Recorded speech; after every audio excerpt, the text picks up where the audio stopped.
Kishore Mahbubani,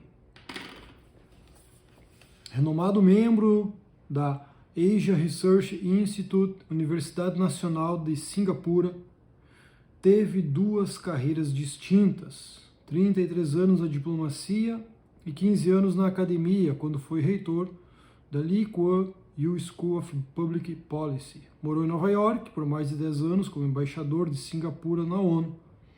Em 2019 foi eleito para a Academia Americana de Artes e Ciências. É mundialmente reconhecido como o principal intelectual público da Ásia.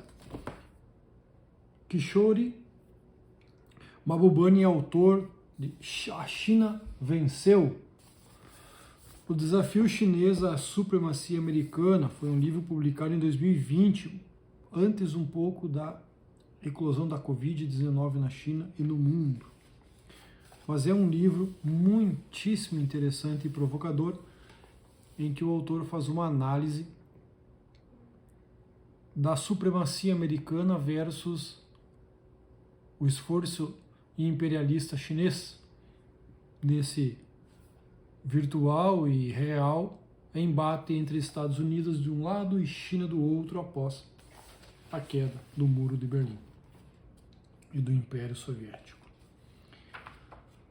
Esse livro é permeado de muitas informações interessantes, insights e perspectivas de análise que fogem do corriqueiro. Quantos liberais não apostaram a partir dos anos 90, os anos 2000, de que a abertura comercial chinesa inevitavelmente levaria ela a aderir à democracia e ao Estado de Direito? O regime comunista chinês sucumbiria à força cultural, econômica e ideológica da democracia e do liberalismo. Ora, estamos em 2024 e nada disso aconteceu e está muito longe de acontecer. Os liberais seriam infantis, ingênuos em apostar que a sua ideologia sucumbiria ao comunismo chinês. O fato é que, se você parar para observar o fato histórico do comunismo chinês a partir de 1949, com a Revolução Comunista de Mao Tse-tung, considerando, inclusive, a grande fome, o extermínio de boa parte da população chinesa com o regime comunista, o fato é que pesos e contrapesos, bônus e ônus ao longo desses últimos 60, 70 anos, foi o regime comunista que projetou a ascensão do povo chinês a condições de alimentação, moradia e desenvolvimento social e econômico nos últimos 50 anos. O Ocidente erra em medir a China a partir da sua própria régua, de sua própria estatura, que nada mais é do que uma estatura moderna, que surgiu aí há 300 anos. O próprio Império Americano tem 300 anos. As dinastias que governam a China têm 2.200 anos. A China não é um país que surgiu no mundo a partir de Mao Tse-tung. O horror do comunismo que afligiu a China.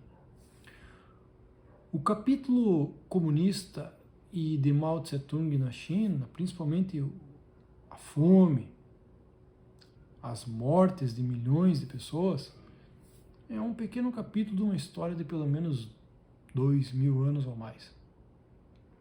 E nós querermos medir a China, analisar a China, com a nossa régua ocidental de democracia, república e liberdade individual,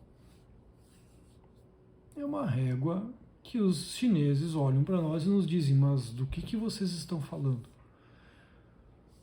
Vocês estão diante de um império, de uma civilização oriental de mais de 2.000 anos e estão querendo vir aqui com critérios dos últimos 200 ou 300 anos e nos examinar e até nos julgar a partir desta estatura.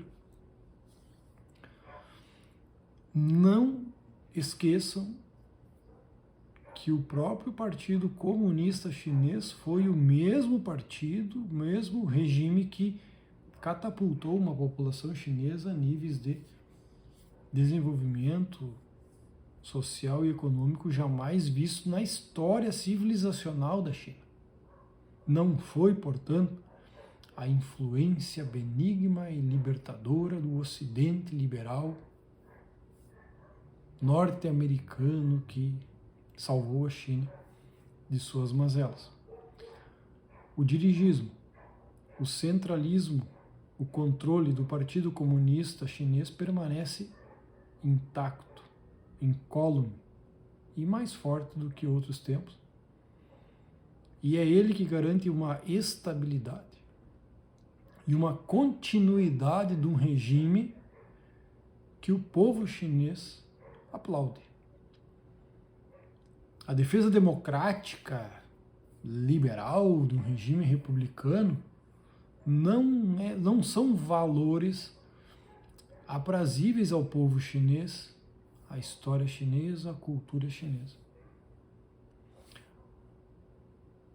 A história chinesa tem muito mais a nos ensinar para compreendermos o seu desenvolvimento e a sua situação atual do que os manuais da democracia, do Ocidente, do liberalismo e da República têm a nos ensinar sobre a China, que não tem relação com esses valores que se aplicou aqui no Ocidente, diga-se de passagem, nos últimos 300 anos.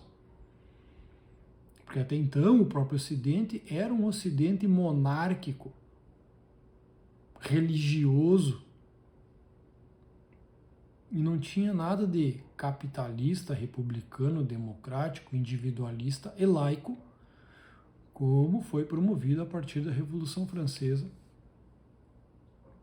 a história política, econômica e social e econômica do nosso Ocidente.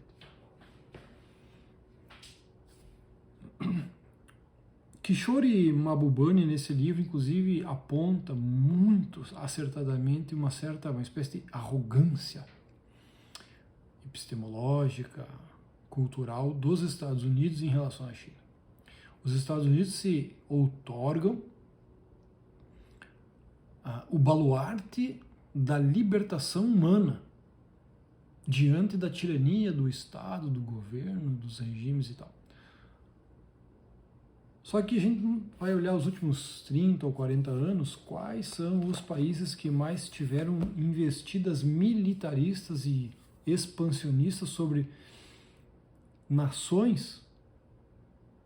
Foi o próprio Estados Unidos e não a China. O caso Hong Kong, que seria de total e direto interesse chinês,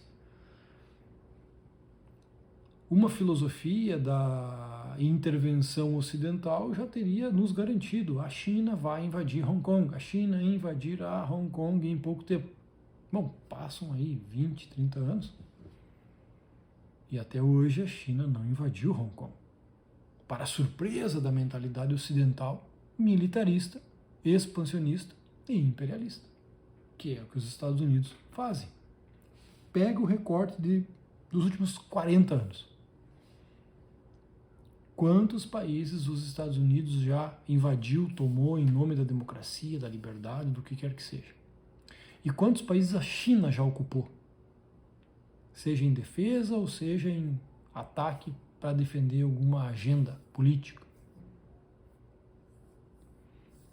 E nós veremos que se tem um país aí que é militarista, expansionista e imperialista, é antes os Estados Unidos, supostamente baluarte da democracia e da liberdade, do que a China comunista. Um erro que nós cometemos é medir a China comunista a partir da régua da União Soviética comunista. A China comunista tem muito pouco a ver com a Rússia comunista. A China comunista tem muito mais a ver com a história milenar de suas dinastias do que com o movimento revolucionário comunista do século XX. Por incrível que possa parecer. Ah, mas a China tem restrição da liberdade e perseguição. Tem, é verdade. Meu plano de argumentação aqui está circunscrito a um plano totalmente materialista e laico, tal qual como propõe os próprios Estados Unidos. Não estou fugindo da visão ocidental, capitalista e liberal, que uma certa direita defende. Eu estou dentro desses cânones. E é dentro desses cânones ocidentais, entre aspas, que a China se posiciona como um país muito mais pacífico, menos militarista, menos imperialista do que a América democrática. Sinto muito. Então, dito isso, eu recomendo fortemente a leitura de A China Venceu. Inclusive o título é provocador, de Kishore Mahbubani, publicado no Brasil pela Intrínseca, e é um livro escrito em 2019, saiu em 2020. No Brasil, foi publicado em 2021. Livro muito interessante e que nos provoca imensamente. Ele vai fazendo um embate, cada capítulo é um embate entre a perspectiva americana versus a perspectiva chinesa. Na economia, na política, na diplomacia, no expansionismo imperialista. E cai muito por terra a leitura ocidental que existe sobre a China. É uma literatura muito frágil, muito equivocada, mas que é, em boa medida, predominante. E nada melhor para não compreender a China do que ler a China com os olhos da epistemologia ocidental moderna. Tá bom, pessoal? Então, eu fico por aqui. Se você gostou, curte, partilhe esse vídeo nos seus grupos e fica a sugestão de estudo deste livro sensacional, provocativo. A China venceu. Beleza, pessoal? Até o próximo. Tchau, tchau.